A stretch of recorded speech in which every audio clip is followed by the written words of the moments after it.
तो practice study में आप लोग का स्वागत है। आज हम लोग देखेंगे बिहार दरोगा का टेस्ट ईडीएन संस्थान का है और ये टेस्ट नंबर कितना है 13।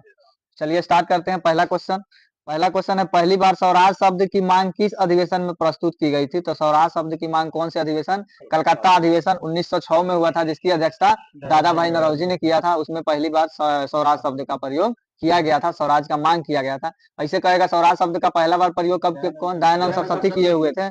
हाँ। फिर कहेगा लाहौर, जब लाहौर अधिवेशन हुआ दिसंबर 1929 में, उसमें पूर्ण पूर्ण स्वाधीनता का, पूर्ण स्वराज का उसमें लक्ष्य रखा गया था, जो दिसंबर 1929 को हुआ था लाहौर में।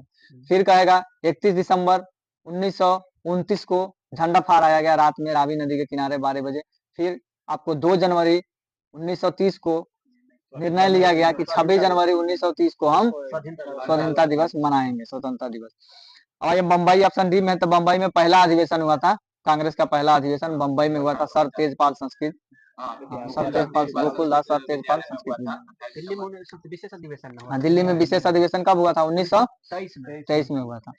अब आइए 2 नंबर, जिला योजना समिति के सभापति कौन होते हैं? तो जिला योजना समिति के सभापति कहेगा तो जिला परिषद का अध्यक्ष होता है। त्रिस्तरीय पंचायती राज व्यवस्था बलवंत राय मेहता समिति, जिसमें प्रथम होता है ग्राम पंचायत, ग्राम स्तर पे ग्राम पंचायत, जिसका हेड होता है मुखिया। मुखिया का चुनाव आपको प्रत्यक्ष होगा। फिर कहेगा पंचायत स्तर पे पंचायत समिति होता है, जिसका हेड कौन होता है? प्रमुख होता है। तो पंचायत समिति का प्रत्यक्ष चुनाव होगा। प्रमुख का कहेगा तो अप्रत्यक्ष चुनाव होगा, जो पंचायत समिति का सदस्य ही चुनेगा, उसको हटा भी सकता है, तो पंचायत समिति के सदस्य ही हटा सकता है। वहीं तीसरा स्तर पे कहेगा जिला स्तर पे जिला परिषद होगा, जिसका प्रमुख, जिसका हेड कौन होगा? अध्यक्ष होगा, अध्यक्ष होगा। और वो अध्यक्ष का चुनाव आपको अप्रत्यक्ष होगा, बाकी जिला परिषद का चुनाव आपको प्रत्यक्ष होगा। तो यही पूछ रहा है कि जिला योजना समिति के सभापति कौन होता है? तो जिला परिषद का अध्यक्ष होता है। पंचायत समिति का हेड कहेगा तो प्रमुख होता है, जो पंचायत समिति का सदस्य चुनता है। ऑप्शन डी में जिला पंचायत पदाधिकारी, तो मुखिया हो गया, उप मुखिया हो गया, ये सब अपना त्याग पत्र किसको देता है? तो इसी को देता है, जिला पंचायत पदाधिकारी को देता है। जबकि वार्ड सदस्य इस्तीफा किसको देता है? तो वो मुखिया को देता है। अब मुखिया भी चाहे तो प्रस्ताव पारित करके, अवार्ड भी चाहे प्रस्ताव पारित करके तो मुखिया को हटा सकता है या उप मुखिया को नियुक्त कर सकता है। हाँ। अब आइए 3 नंबर, ताराकाय सेंट्रोसोम का आकार कैसा होता है? तो सेंट्रोसोम का आकार कैसा होता है? बेलनाकार होता है, 2 बेलनाकार टाइप से आपको दिखेगा। अगर ताराकाय का खोज कहेगा तो कौन किया था? ब्रेडन, 1883 में ब्रेडन ने। लेकिन नामकरण कहेगा तो नामकरण बोबरी ने किया था। कब? 1888 में। ताराकाय क्या करता है? तो कोशिका के विभाजन में मदद करता है, गुणसूत्र बनने में मदद करता है, कोशिका भित्ति बनने में, कोशिका के आकार का जो ढांचा होता है उसको बनाने में मदद करता है। मेनली इसका काम है कोशिका का विभाजन करना, मतलब कोशिका में जो खिंचाव आता है एक से दूसरे कोशिका में बदलता है, बनता है, तो इसी का मेन एथी रहता है, किसका? ताराकाय का, सेंट्रोसोम का। अब आइए 4 नंबर, महिला फीफा वर्ल्ड कप 2027 की मेजबानी कौन सा देश करेगा? तो ब्राजील करेगा। 2027 का ब्राजील। 2023 में कहाँ हुआ था? ऑस्ट्रेलिया और न्यूजीलैंड में हुआ था, जिसमें जीता था कौन? स्पेन जीता था। हाँ, पहली बार स्पेन जीता ब्रिटेन को हरा करके। अब आइए 5 नंबर, भारत की जनसंख्या 2011 के अनुसार राज्य में पुरुष तथा महिला साक्षरता के बीच अधिक अंतर कहाँ है? तो आपको राजस्थान देखने को मिलेगा। 80% है पुरुष साक्षरता और महिला साक्षरता 57.6% है, तो दोनों का अंतर ज्यादा है। ऑप्शन ए में असम है, तो असम में पुरुष का है 90 और महिला का है 81। कर्नाटक है तो पुरुष का है 83, महिला का है 70। ऑप्शन डी में आंध्र प्रदेश है, तो पुरुष का 73 और महिला का 59 है। अगर ऐसे कहेगा सबसे ज्यादा साक्षरता राज्य के केरल का है, केंद्र शासित प्रदेश कहेगा तो लक्षद्वीप का है। ऐसे जिला कहेगा सबसे साक्षर जिला कौन है? शेरछिप, मिजोरम का शेरछिप है। सबसे कम कहेगा तो मध्य प्रदेश का अलीराजपुर है। ऐसे बिहार का साक्षरता कहेगा तो पुरुष का कितना है? 73 और महिला का कितना है? 51। हाँ, 73 है कि पुरुष। बिहार का रोहतास का सबसे ज्यादा आपको 73। ऐसे पूर्णिया का कहेगा महिला का सबसे कम है, 51% है लगभग। अब भारत का कहेगा तो इधर 82, कितना? 82, 64, 65, 82, 65, अब बीच में आ जाएगा आपको 73। अब आइए 6 नंबर, निम्न में से कौन सा कथन सत्य नहीं है? तो उपचयन, जो ऑक्सीडेशन पदार्थ में ऑक्सीजन का ह्रास होता है, नहीं, ऑक्सीजन लेगा और हाइड्रोजन छोड़ेगा तो आपका उपचयन हो जाएगा, ऑक्सीडेशन। फिर कह रहा है रिडक्शन में हाइड्रोजन की वृद्धि होगा, ठीक है, हाइड्रोजन का वृद्धि होता है। और फिर ऑक्सीडेशन आ गया तो हाइड्रोजन का ह्रास होगा, हाइड्रोजन ह्रास होगा और ऑक्सीजन को ग्रहण करेगा। फिर रिडक्शन में क्या होगा? ऑक्सीजन का ह्रास होगा और हाइड्रोजन जुटेगा। अब ये 7 नंबर, प्रत्यक्ष कर का बोझ प्रत्यक्ष रूप से किस पे पड़ता है? तो व्यक्ति पे और फॉर्म पे। तो व्यक्ति का आय कर लगता है, जो फॉर्म होता है उस पे निगम कर लगता है। तो आय कर के रूप में, निगम कर के रूप में व्यक्ति पे भी लगता है, फॉर्म के रूप में लगता है। अगर ये एक कराघात होता है, एक करापात होता है। कराघात जो होता है वो स्वयं देता है, करापात जो होता है किसी पे भार को वहन करता है।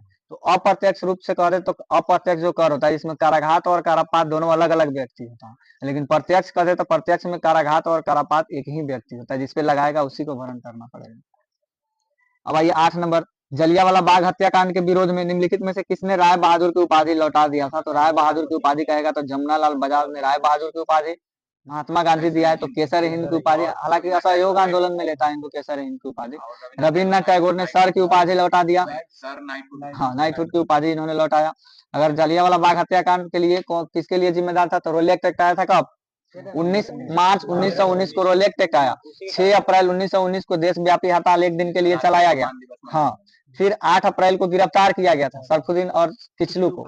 फिर उसी के विरोध में 13 अप्रैल हाँ उसी के विरोध में 13 अप्रैल 1919 को जलियांवाला बाग में एक सभा बुलाई गई थी, जिसमें जनरल वो डायल ने आदेश दिया और गोली चलवाया, तो हुआ जलियांवाला बाग नरसंहार।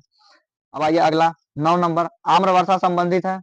तो आम्रवर्षा केरल और कर्नाटक के लिए संबंधित है। आम्रवर्षा, आम्रवर्षा क्या होता है? जैसे मानसून से पूर्व जो वर्षा आता है उसी को हर राज्य में अलग अलग नाम से जाना जाता है। तो कर्नाटक में आम्रवर्षा, कर्नाटक में ऐसे चेरी ब्लॉस, और केरल में मेन केरल में आम्रवर्षा होता है। हाँ, ऐसे नार्वेस्टर कहेगा तो नार्वेस्टर पूर्वी भारत में होता है, पश्चिम बंगाल में काल बैसाखी कहा जाता है, बिहार उत्तर बिहार में चलेगा तो उसको लू कहा जाता है, दिल्ली बिहार पंजाब ये सब में।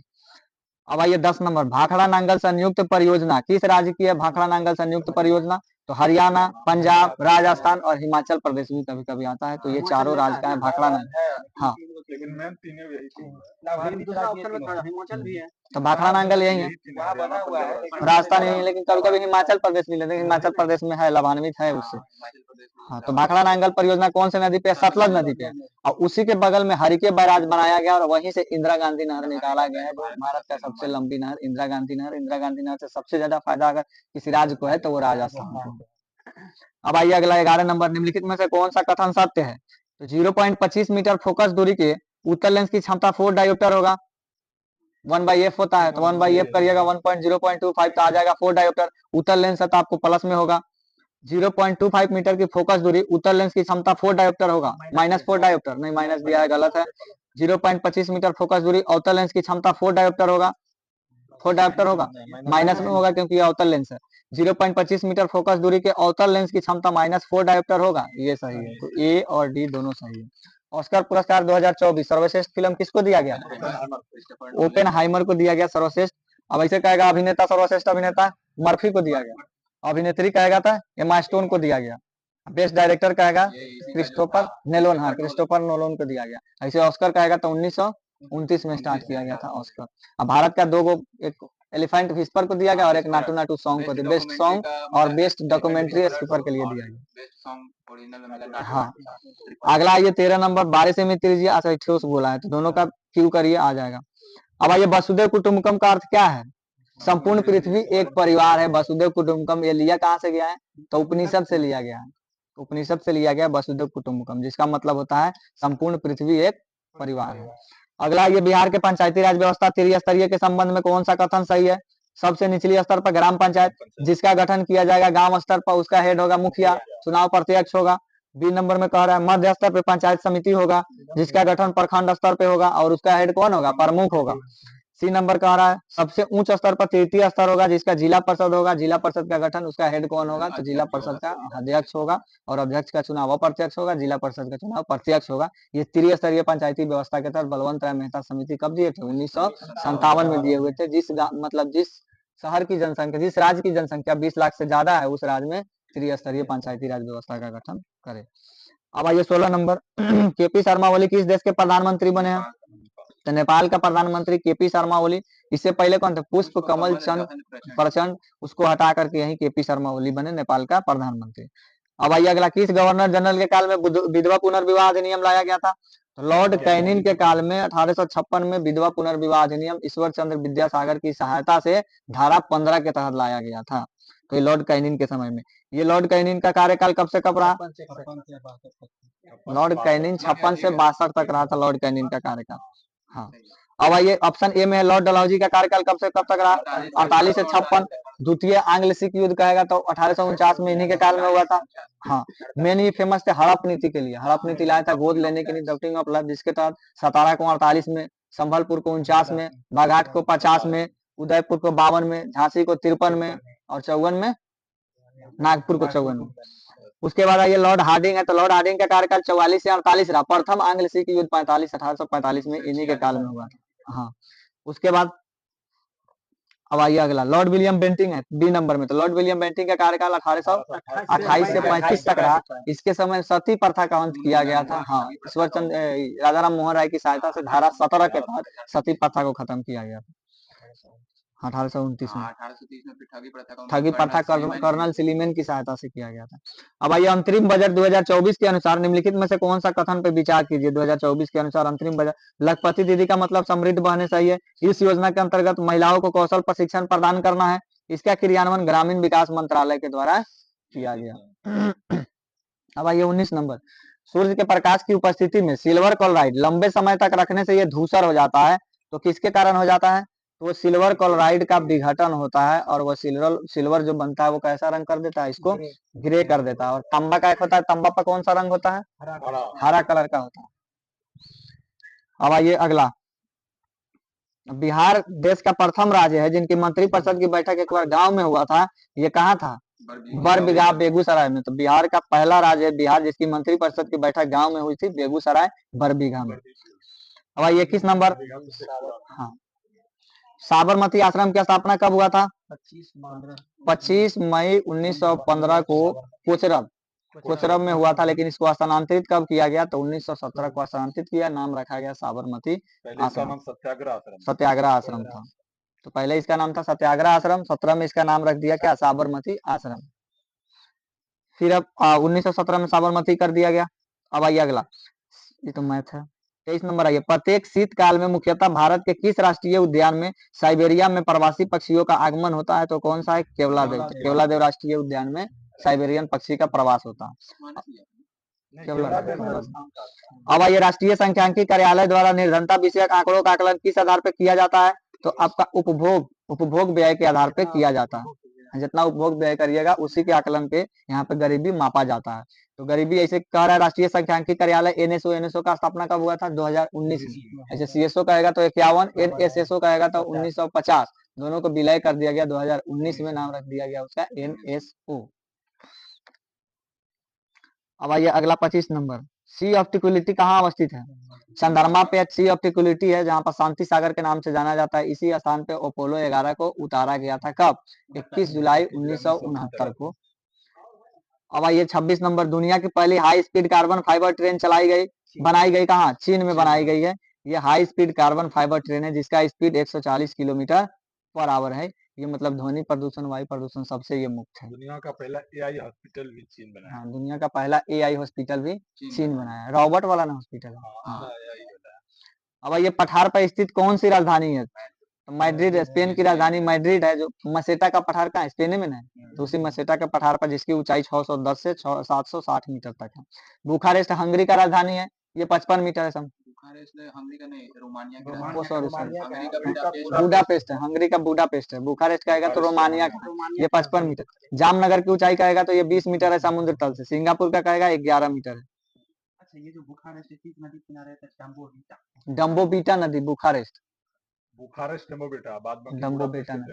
हाँ, बुडापेस्ट कहेगा तो ये देनी है। वाहनों के पीछे के दृश्य देखने के लिए लगे दर्पण, तो कौन सा दर्पण? उत्तल दर्पण। उत्तल दर्पण का ये आवर्धन पूछ रहा है, तो उत्तल दर्पण का आवर्धन क्या होगा? 1 या 1 से आवर्धन हमेशा 1 से कम में होता है। नहीं, उत्तल दर्पण।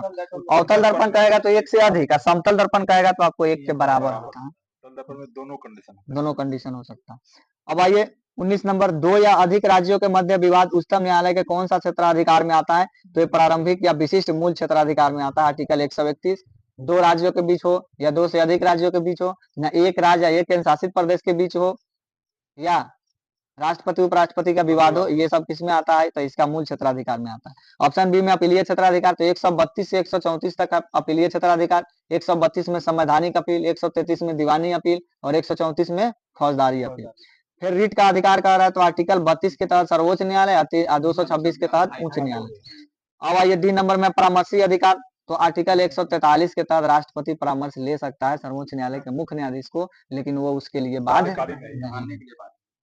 अब आइए अगला, चीन गणराज्य के पहले राष्ट्रपति कौन थे? तो चीन गणराज्य के पहले राष्ट्रपति सन्यात सेन थे। चीनी क्रांति हुआ था जिसके नायक कौन थे? सन्यात सेन थे। 1911 में चीनी क्रांति हुआ था जो किसको पतन करना था? मंचू राजवंश को पतन करना था। तो इन्होंने 1905 में तुंग मेंग दल का भी स्थापना किया था। चीन का पहला पीएम चाउ एन हाँ, लाई। चीन का पहला पीएम कहेगा तो आपको चाउ एन लाई थे। हाँ, अब आइए 31 नंबर, लघु बचत योजना के संदर्भ में सुझाव देने हेतु किस समिति का गठन किया गया? लघु, तो लघु के लिए किया गया था श्यामल गोपीनाथ समिति। ऑप्शन ए में उर्जित पटेल समिति, तो मौद्रिक नीति के ढांचे में विश्लेषण करना, ये आपको उर्जित पटेल समिति। ऑप्शन सी में दामोदरन समिति, बैंकिंग सेवा का सुधार करना, यही दामोदरन समिति। ऑप्शन डी में यंग नचिकेत मोर समिति, ये किससे संबंधित है? तो निम्न आय वाले परिवार की वित्तीय स्थिरता को सुधारने से संबंधित है। हाँ, अब आइए अगला 32 नंबर, किस सिख गुरु ने सिखों को धार्मिक ग्रंथ आदि ग्रंथ की रचना किसने किया था? गुरु आदि ग्रंथ की रचना गुरु अर्जुन देव ने किए थे। ये 5वां गुरु थे। स्वर्ण मंदिर का भी निर्माण गुरु अर्जुन देव ने ही करवाया था और इनको फांसी कौन दिलाई? जहांगीर के द्वारा फांसी दे दी गई थी। ऑप्शन बी में है गुरु अमरदास, तो गुरु अमरदास तीसरा गुरु थे। इनकी बेटी थी कौन? बीबी भानी, जिसको अकबर से 500 बीघा जमीन दान में मिला। और इसी के बाद गुरु बनेंगे रामदास, तो रामदास ने अमृतसर का स्थापना करवाया। हाँ, अमरदास कहेगा तो 22 गद्दियों का स्थापना करवाया। फिर ऑप्शन सी में गुरु गोविंद सिंह, ये 10वां गुरु हुए। खालसा पंथ का स्थापना गुरु गोविंद सिंह ने 1699 में किया था। सिखों को 5 गो केस, कड़ा, कछाड़ यही दिए हुए थे। हाँ, और कहेगा सिंह, पुरुष के नाम के सिंह और महिला के नाम के अंत में कौर यही जोड़ने के लिए दिए हुए थे। ऑप्शन डी में गुरु नानक, पहला थे गुरु नानक। हाँ, 1469 में इसका जन्म हुआ, तलवंडी में हुआ था। इन्होंने लंगर प्रथा को लाया था, लेकिन इसको अस्थायी कौन बनाया था? गुरु अंगद, दूसरा गुरु। हाँ, पंगर और लंगर। अब आइए 34 नंबर, निम्नलिखित में से कौन सा कथन असत्य है? तो सत्य कथन को पहचानिए। गन्ने का रस को किण्वन से सिरका बनाया जाता है, सही है। सिरके में एसिटिक अम्ल का उपस्थित होता है, सही है। सिरके में उपस्थित बेंजोइक अम्ल नहीं, बेंजोइक अम्ल नहीं, वो एसिटिक अम्ल का निर्माण होता है अगर आप उसको किण्वन करिएगा तब। सिरका का परिरक्षक के रूप में भी प्रयोग होता है। अब आइए 35, विनय मोहन क्वात्रा किस देश के भारत के नए राजदूत बनाए गए? कौन से देश में? तो ये आपको अमेरिका का बनाया गया है। ये पहले, इससे पहले भारत का विदेश सचिव भी था। हाँ, तो ये IFS अधिकारी, अभी तो मिस्री है। अब आइए 36 नंबर, आर्थिक सर्वेक्षण को पहली बार कब पेश किया गया? तो आर्थिक सर्वेक्षण को 1950 से 51 में आर्थिक सर्वेक्षण को पहली बार बजट के साथ पेश किया गया था। हालांकि बजट से पहले आर्थिक समीक्षा होती थी। 1964 से 65 से पहले एक ही साथ पेश होता था, लेकिन 65 के बाद वो बजट से एक दिन पहले पेश होने लगा आर्थिक समीक्षा, जो बजट की पूरा समीक्षा करता है। अब आइए अगला 37 नंबर, उच्च दाब का क्षेत्र, भूमध्य सागर की ओर चलने वाली हवा को कौन सी हवा कहते हैं? व्यापारिक पवन। मतलब 0 डिग्री जब आइएगा भूमध्य रेखा पे शांत क्षेत्र रहता है, और फिर आपको 23 डिग्री नॉर्थ पे जाइएगा, 23 डिग्री साउथ पे जाइएगा तो उच्च क्षेत्र रहता है। तो हवा उच्च वायु दाब से निम्न वायु दाब की ओर, मतलब उपोष्ण वायु क्षेत्र से उष्ण वायु क्षेत्र की ओर आता है, उसको बोलेंगे व्यापारिक पवन। तो 23 डिग्री 30 डिग्री पे ऊंच हो गया, और फिर 60 डिग्री पे जाइएगा तो फिर निम्न होता है। तो 30 डिग्री से 60 डिग्री की ओर हवा चलता है, उसको कौन सा पवन कहिएगा? तो उसको पछुआ पवन कहिएगा। और फिर ध्रुवीय क्षेत्र में आपको उच्च वायु दाब का क्षेत्र हो जाता है, तो फिर ध्रुवीय क्षेत्र से जब 60 डिग्री क्षेत्र में आता है, 60 डिग्री की ओर आता है, तो उसको कहिएगा कौन सा पवन? ध्रुवीय पवन कहा जाता है। 3 गो अस्थायी पवन है, एक व्यापारिक पवन, पछुआ पवन और ध्रुवीय पवन। अब आइए अगला 38 नंबर, विद्युत द्वारा किसी पदार्थ के किसी अवांछित धातु पर निक्षेपित करने की प्रक्रिया को विद्युत द्वारा ये क्या कहा जाता है? तो विद्युत लेपन उसको कहा जाता है। ऑप्शन बी में यसद लेपन, यसद लेपन गैल्वेनाइजेशन की प्रक्रिया, जस्ता के पर चढ़ाया जाता है, मतलब संक्षरण से बचने के लिए। हाँ, जंग लगना। ऑप्शन सी में जंग लगना, तो ये तो ऑक्सीजन की उपस्थिति में जंग लगता है, जिसको क्या बोला जाता है? कोरोजन, क्षरण, संक्षरण। अब आइए अगला 39 नंबर, मिलाइए इसको। वंदे भारत, तो वंदे भारतम कौन लिखा था? वंदे भारत, वंदे मातरम है। तो वंदे मातरम बंकिम चंद्र चटर्जी आनंद मठ से लिया गया। आनंद मठ का रचना कब हुआ था? 1882 में। इसको गाया गया कब? 1896 में रहमतुल्लाह सैनी की अध्यक्षता में कलकत्ता अधिवेशन में गाया गया था। और भारत वंदे मातरम कब अपनाया था? ये वही 24 जनवरी 1950। हाँ, राष्ट्रगान या राष्ट्रगीत। हाँ, अब 2 नंबर में जन गण मन, तो इसको लिखे कौन? रविन्द्रनाथ टैगोर ने। ये भी गाया गया कब? 1911 में कलकत्ता अधिवेशन विश्व नारायण धर की अध्यक्षता में। हाँ, 3 नंबर में ए मेरे वतन को लोगों थे, कौन लिखा है? इसको प्रदीप, कवि प्रदीप। अब आइए 40 नंबर, निम्नलिखित में से कौन सा रोग कारक वाहित मल के द्वारा होता है? तो वाहित मल के द्वारा सब होगा, पीलिया, पेचिस, टाइफाइड, अतिसार, हैजा, ये सब क्या होता है? जो भी घर का वाहित मल या फिर हॉस्पिटल का जो भी कचरा होता है जिससे बीमारी फैलता है वही कहलाता है, यही सब है, पेचिस, पीलिया, टाइफाइड, हैजा, ये सब है। हाँ, गंदगी से फैलता है। अब ये 41 नंबर, कार्यशील पूंजी का तात्पर्य क्या है? तो उत्पादन के कार्य में लगने वाले जितना भी आवश्यक आपका पूंजी है, ये सब किस में जाएगा? कार्यशील पूंजी में जाता है। जैसे भूमि पूछता है तो भूमि कौन से पूंजी में आता है? अचल है। हाँ, अचल में आता है, स्थिर पूंजी में आता है। अब आइए अगला, select the most appropriate indirect. अब आइए इनडायरेक्ट में बदलिए इसको। The teacher said that student the sun rise the east, मतलब ये कहावत है, तो कहावत में टेंस में कोई चेंज नहीं होगा। कहावत में प्लस शाश्वत है ना, जो यूनिवर्सल ट्रूथ है या कहावत है तो इसमें कोई चेंज नहीं होगा। इसमें हाँ, कुछ नहीं। तो इसका बन जाएगा the teacher told the student that the sun rise the east. अब आइए नाटो का मुख्यालय, अगला क्वेश्चन का है, नाटो का मुख्यालय ब्रुसेल्स में। इसका स्थापना कब हुआ था? 4 अप्रैल 1949 को नाटो। अभी के गो सदस्य है नाटो में? 32वां बना है ना, कौन बना है? फिनलैंड बना है, उत्तरी में 21वां फिनलैंड। अच्छा, फिनलैंड बना। तो आगे जेनेवा किसका मुख्यालय है? WHO, WPO, ILO, ये सबका। काठमांडू किसका मुख्यालय है? सार्क का सचिवालय काठमांडू। सार्क का स्थापना 1985 में, 8 दिसंबर 1985। द हेग में किसका मुख्यालय है? तो यूएनओ का एक संस्था है, अंतरराष्ट्रीय न्यायालय, उसका मुख्यालय है द हेग में। अब आइए अगला 44 नंबर, इंडियन ओपिनियन नामक समाचार पत्र कौन प्रकाशन किए थे? तो इंडियन ओपिनियन समाचार पत्र महात्मा गांधी 1903 में दक्षिण अफ्रीका से किए हुए थे। इंडियन ओपिनियन 1904 में कहेगा दक्षिण अफ्रीका से था फिनिक्स फॉर्म का स्थापना। 1910 में टॉलस्टॉय फॉर्म का स्थापना किए हुए थे, जबकि 1894 कहेगा तो नटाल कांग्रेस का स्थापना। ऑप्शन ए में दादा भाई नौरोजी था, रफ्त गुप्ता इन्हीं का है। फिर ऑप्शन सी में बंकिम चंद्र चटर्जी, आनंद मठ हो गया, सुरेंद्र नाथ बनर्जी, ये सब बंगाली पत्रिका इनका था। इनका बुक था दादा भाई नौरोजी का प्रॉपर्टी। हाँ, property and British rule in India, drain theory, हाँ दादा भाई नौरोजी। हाँ, अब आइए 45 नंबर, दोपहर के समय सूर्य श्वेत प्रतीत होता है क्यों? जब प्रकाश का न्यूनतम प्रकीर्णन होगा तो श्वेत हो जाएगा, वहीं शाम का वो लाल दिखाई देने लगता है, तो मतलब प्रकीर्णन ज्यादा होता है, लाल रंग का। अब आइए बी नंबर में, श्वेत प्रकाश के सभी वर्णों में प्रकीर्णित हो जाना, तो यही वर्ण विक्षेपण कहलाता है, जो इंद्रधनुष भी बनता है उसका एग्जाम्पल वो है। अब आइए अगला नंबर, भभुआ अभिलेख किससे संबंधित है? तो शेरशाह से संबंधित है। भभुआ जो कैमूर में है भभुआ जिला, तो वही भभुआ अभिलेख का मुख्यालय मुख्य भभुआ। अब आइए ऑप्शन बी में, समुद्रगुप्त का प्रयाग प्रशस्ति अभिलेख है, जिसका रचना ये आपका हरिसेन ने करवाया था। ऑप्शन डी में अशोक का तो बहुत सारा अभिलेख है, भाबरू है, रुमिनदेही है, सबसे छोटा कहेगा तो रुमिनदेही अभिलेख। अब आइए अगला 47 नंबर, टेनिस को ओलंपिक खेल में कब शामिल किया गया? हाँ, जब से आधुनिक ओलंपिक का शुरुआत 1896 में हुआ, उसी में टेनिस को शामिल किया गया था। 1924 में इसको हटा दिया, फिर 1988 में सियोल में इसको शामिल कर लिया गया था। अब आइए अगला 48 नंबर, मार्च 2023 में भारत सरकार द्वारा शुरू की गई साक्षरता से संबंधित केंद्र प्रायोजित योजना का नाम बताइए? तो नव भारत साक्षर कार्यक्रम। ये पहले पूर्ण साक्षर बनाना है, कौन से? ये 15 से लेकर 35 वर्ष के युवा को आपको पूर्ण शिक्षक डेवलप करना। अब आइए 49 नंबर, किस देश की छठी एशियाई कैरम चैंपियनशिप 2024 में पुरुष और महिला युगल का खिताब भारत ने जीता? आयोजन कहाँ हुआ था इसका? मालदीव में आयोजन हुआ था। अगला ये 50 नंबर, निम्नलिखित योजनाओं में से भारत का उच्चतम वृद्धि दर किस योजना में दर्ज किया गया था? तो उच्चतम वृद्धि कहेगा तो 11वीं पंचवर्षीय योजना 8% की वृद्धि हुआ था। ये कब से कब तक चला? 11वीं पंचवर्षीय योजना 2007 से 12 तक चला हुआ था। इसका विकास, इसका थीम क्या था? तीव्रतम समावेशी विकास। वहीं 12वीं का देगा तो 12 से 17 तक था, उसका था और अधिकतम सतत तीव्रतम समावेशी विकास। ऑप्शन ए में 8वीं पंचवर्षीय योजना 92 से 97 HRD पे बल दिया गया। सबसे सफल योजना पहली बार हुआ था तो यही था। अगर कृषि के क्षेत्र में सबसे सफल कह दे तो चौथी पंचवर्षीय योजना था। ऑप्शन बी में 9वीं पंचवर्षीय योजना, ये कब आया था? तो 1997 से 2002 तक रहा। ऑप्शन बी में 10वीं पंचवर्षीय योजना, तो 2002 से 2007 तक। अब आइए 51 नंबर, राष्ट्रीय आपातकाल के दौरान क्या क्या हो सकता है?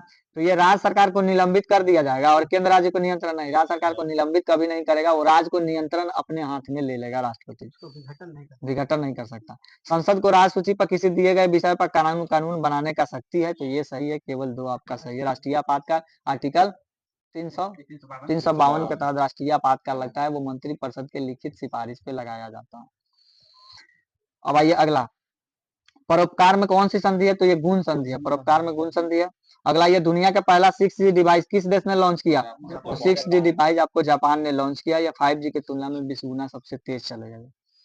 अब आइए अगला 54 नंबर, उस विकल्प का चयन करें जो तीसरे शब्द से उठी प्रकार समझते। वर्ग आयत है, वर्ग को आयत आप बना सकते हैं, जिसी तरह समचतुर्भुज को आप समांतर चतुर्भुज भी कह सकते हैं। अब ये स्थिर विनिमय दर प्रणाली के अंतर्गत सरकार कार्यवाही द्वारा विनिमय दर को बढ़ाना क्या कहलाता है? तो यही आपका अवमूल्यन कहलाता है। मतलब स्थिर विनिमय दर अंतर्गत सरकारी कार्यवाही द्वारा विनिमय दर को बढ़ा देना, मतलब दूसरे की अपेक्षा अपने मुद्रा के वैल्यू को घटा देना, मतलब दूसरे की अपेक्षा विनिमय दर बढ़ा देना, वो क्या कहलाता है? अवमूल्यन कहलाता है। निर्यात को बढ़ावा देने के लिए किया जाता है। तो अवमूल्यन अभी तक आएगा 3 बार किया गया, 1949, 66 और 91 में। सबसे ज्यादा अवमूल्यन की दर कब रहा था? 1966 में रहा था। अब आइए अगला 56 नंबर, निम्नलिखित में से कौन सा इन सिटू संरक्षण का उदाहरण है? इन सिटू नहीं, इसको एक सिटू है। तो सीड बैंक कहेगा तो एक सिटी का उदाहरण है। सीड बैंक कह दे, बीज बैंक कह दे, चिड़ियाघर कह दे, जैविक उद्यान कह दे, वनस्पति उद्यान, ये सब किसका? एक सिटू का संरक्षण है। मतलब कोई भी अपना संरक्षण क्षेत्र से बाहर ले जा करके उसको वैसा संरक्षण में ढाल के कीजिएगा तो वो आपका हो जाएगा एक सिटू। इन सिटू क्या है? तो इन सिटू में जिसका जहां वैसा आवास है, जिसका अपना वो नेचुरल आवास है, उसमें वो रहे तो वो आपका इन सिटू में आ जाएगा, जिसमें बायोस्फीयर, नेशनल पार्क, वन्य जीव अभ्यारण्य ये सब आता है। अब आइए 57 नंबर, बक्सर का युद्ध किस वर्ष लड़ा गया? 22 अक्टूबर 1764 भागीरथी नदी के किनारे बक्सर का युद्ध लड़ा गया, जिसमें अंग्रेजी सेना का नेतृत्व हेक्टर मुनरो कर रहा था। इधर से 3 था, पहला मीर कासिम, उसके बाद अवध के नवाब शुजाउद्दौला, फिर शाह आलम द्वितीय दिल्ली का नवाब, तीनों एक साथ लड़ रहे थे। हाँ, तीनों पराजित हुआ और अंतिम निर्णायक युद्ध यही रहा। इसके बाद अंग्रेज ईस्ट इंडिया कंपनी का प्रभुत्व भारत पे हो गया। उसके बाद इलाहाबाद की संधि हुआ 12 अगस्त 1765 को शाह आलम द्वितीय से, और 16 अगस्त 1765 को अवध के नवाब शुजाउद्दौला से द्वैत संधि स्टार्ट हुआ। अब आइए 59 नंबर, ऑपरेशन मर्यादा का संबंध किस राज्य से है? तो ऑपरेशन मर्यादा कहेगा तो उत्तराखंड, मतलब केदारनाथ यात्रा का जो यात्री है उसको देखने के लिए, संचालन अच्छा से करने के लिए ऑपरेशन मर्यादा। तुंगनाथ मंदिर बुजुर्ग व्यक्ति है ना, वो सबका सामान का मतलब निगरानी, हाँ, निगरानी रखेगा बुजुर्ग व्यक्ति का। उत्तर प्रदेश ऑप्शन ए में, तो ऑपरेशन कन्विक्शन उत्तर प्रदेश। अब 60 नंबर, विश्व में कुल कहवा उत्पादन प्रतिशत सबसे ज्यादा कहाँ है? तो ब्राजील में अकेला ये 36% कहवा का उत्पादन करता है। 2 नंबर में कहेगा वियतनाम में 17%। भारत कितना परसेंट करता है? तो 3% करता है कहवा का उत्पादन। कहवा में अग्रणी राज्य कर्नाटक। अब आइए अगला क्वेश्चन, आइसोगोनिक रेखा क्या कौन सा कहलाता है? तो आइसोगोनिक रेखा समान चुंबकीय झुकाव वाली रेखा को आइसोगोनिक कहिएगा। ऑप्शन ए में समान वायुदाब, आइसोबार, समान लवणता, आइसो एलाइन, समान तापमान, आइसोथर्म। एक आइसो हाइट पूछेगा तो आइसो हाइट का मतलब होता है समान वर्षा। एक आइसो हाइट्स पूछेगा तो हाइट्स का मतलब होता है समान ऊंचाई। अब अगला आइए सूची 62, देखिए सूची 1 को सूची 1 से मिलाइए। तो आइए सोडियम और कैल्शियम किससे अभिक्रिया करेगा? ठंडा जल से अभिक्रिया करेगा। मैग्नीशियम किससे अभिक्रिया करेगा? तो गर्म जल से अभिक्रिया करेगा। एल्युमिनियम और लोहा किससे अभिक्रिया करेगा? तो भाप से अभिक्रिया करेगा। लेड, कॉपर, सिल्वर, गोल्ड ये किससे अभिक्रिया करेगा? तो स्वतंत्र अवस्था में रहता है, किसी से अभिक्रिया नहीं होता, मतलब ये अभिक्रियाशीलता है। हाँ, तो इसका ट्रिक है, कैटरीना ने कार मांगी, अल्टो, जेन, फरारी, फिर हाई क्यू, एचजी, एजी, एयू। मतलब कैटरीना ने कार कहेगा तो ठंडा पानी से, मांगी क्या? तो गर्म पानी। अल्टो, जेन, फरारी मतलब भाप बन के उड़ गया। बाकी सब जो है स्वतंत्र अवस्था में रहेगा, ये किसी से अभिक्रिया नहीं करेगा। अब आइए अगला, निम्नलिखित में से कौन सा सुमेलित नहीं है? तो ऑप्शन ए में बीबी का मकबरा शाहजहां बनवाया था, नहीं, बीबी का मकबरा औरंगजेब बनवाया हुआ था। कहा? औरंगाबाद में। इसको रबिया दुरानी का मकबरा कहा जाता है, या इसको ताजमहल का भद्दी नकल भी, कुंवर नकल भी कह सकते हैं, लेकिन ताजमहल का पूर्वगामी कहेगा तो हुमायूं का मकबरा कहा जाता है। अब आइए जामा मस्जिद शाहजहां, ठीक है, जामा मस्जिद शाहजहां ने करवाया था। आगरा का मोती मस्जिद भी कहेगा तो शाहजहां ने। आगरा का लाल किला, तो आगरा का लाल किला अकबर, लेकिन दिल्ली का लाल किला कहेगा तो शाहजहां ने करवाया। हाँ, दिल्ली का मोती मस्जिद औरंगजेब। अब आइए अगला 64 नंबर, निम्नलिखित में से कौन सा 42वां संविधान संशोधन के माध्यम से भारतीय संविधान की प्रस्तावना में जोड़ा गया था? तो प्रस्तावना में समाजवादी, पंथ निरपेक्ष और अखंडता को जोड़ा गया। 42वां संविधान संशोधन 1976। पहले ये प्रस्तावना में जोड़ने का कोई बात नहीं था ऐसा। जैसे बेरू बारी बनाम कब हुआ था? भारत संघवाद 1960 में, जिसमें बेरू बनाम बोल दिया गया उसमें कि ये प्रस्तावना संविधान का अंग नहीं है, इसमें संशोधन नहीं हो सकता। लेकिन केशवानंद भारती बनाम केरल राज्यवाद 1973 में हुआ, जिसमें बोला गया कि यह संविधान का अंग है, इसमें संशोधन हो सकता है। इन्हीं के सिफारिश पे 42वां संविधान संशोधन 1976 में समाजवादी, पंथ निरपेक्ष, अखंडता को जोड़ा गया।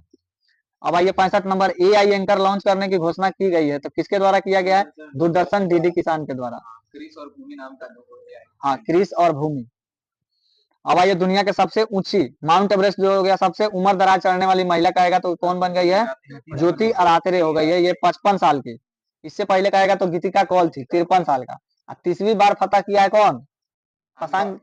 कामेरिता से कामेरिता से 26वीं दावे पाषाण का बस है। इससे पहले संगीता बहल का नहीं गीतिका कौर 53 वर्ष। अब ये सजीवों का सबसे प्रचुर मात्रा में रसायन कौन सा होता है? जल होता है। कोई भी सजीव में कितना परसेंट जल लगभग रहेगा?